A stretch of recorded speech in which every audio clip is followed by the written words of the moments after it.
déjà, les gens l'appelaient comme ça, hein, dans son village natal. Monsieur Plus, et hop, il y a tout ça, un petit plus. Et nous, on commence par qui? Par un livre à offrir ou à s'offrir, un livre dont nous parle Libération Normale, parce que c'est à propos de Libération et de ces fameux titres rigolos. Vous savez, c'est une des marques de fabrique de Libé, voilà pourquoi l'article s'appelle « À plus d'un titre ». Le livre s'appelle, lui, tout simplement « Les meilleurs titres » de Libé, et le journal est lucide sur lui-même. Au début, Libération, dans les années 70, se prenait extrêmement au sérieux. C'était un journal ennuyeux, maoïste, raide comme tout, qui ne rigolait jamais. Voyez la couverture le jour de la mort de Mao, à gauche. Du coup, ils vont prendre conscience de ce problème et à partir des années 80, ils vont faire deux choses. D'abord, ce qu'on voit à côté, des couvertures sans titre.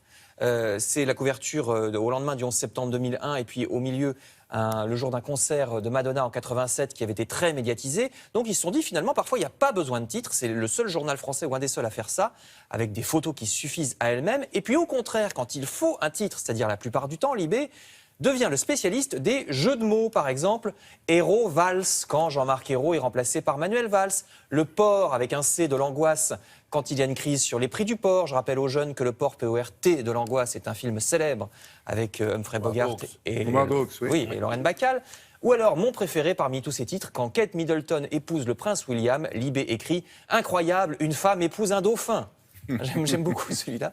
Album des meilleurs titres de Libé, c'est aux éditions La Martinière. Je reste dans l'animalier.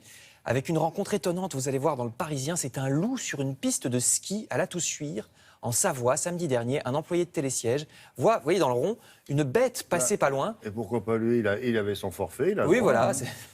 Alors, non, parce qu'il est monté à pied.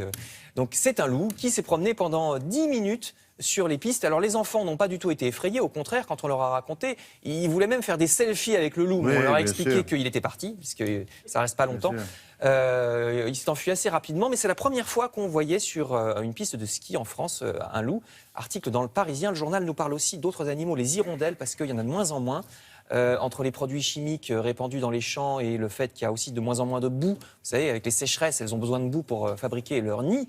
Donc achetez ou fabriquez un nichoir avec les nids déjà tout faits pour les hirondelles. C'est important parce qu'elles mangent les moustiques. Donc si vous voulez éviter les piqûres l'été prochain en terrasse, vous trouverez, nous dit Le Parisien, des conseils d'achat ou de construction pour ces nichoirs à hirondelles auprès de la LPO, la Ligue de protection des oiseaux. Et puis je termine. C'est Bougain-Dubourg, ça, ou pas?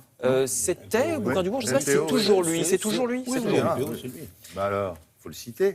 Eh ben, c'est avec la LPO d'Alain Bougain-Dubourg. Enfin, je termine avec Le Figaro et un monument du 9e art, la bande dessinée Tintin, qui fait flamber les prix lors des ventes aux enchères. Ça fait quelques années maintenant que la BD et surtout Tintin atteignent des prix astronomiques lors des ventes aux enchères. Mais là, il y a un intérêt supplémentaire.